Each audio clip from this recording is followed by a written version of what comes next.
is that we're seeing the lockstep obliteration of basically a global coup d'etat against democracy and constitutional rights across the globe. We're seeing the controlled demolition of liberal democracy.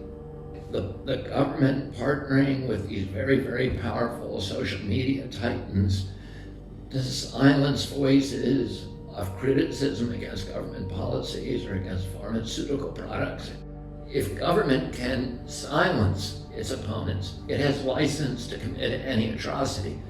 So the first thing that they did was we saw the rise of totalitarianism immediately after COVID-19's pandemic declaration.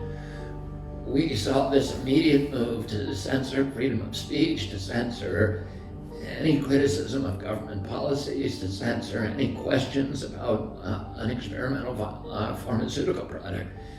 As soon as they succeeded in clamping down that kind of censorship, they went after religious freedoms. They closed every church in America for a year with no due process, no just compensation.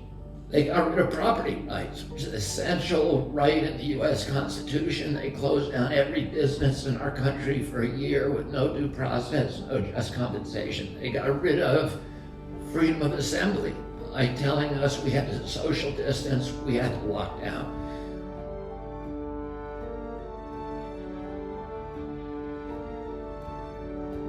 Then they went after jury trials, and they suspended jury trials, which are guaranteed by the 6th and 7th Amendment to any person who's injured by a vaccine company or a pharmaceutical company engaged in any countermeasure. So no matter how egregious your injury, no matter how negligent that company, no matter how reckless they are, you cannot sue them.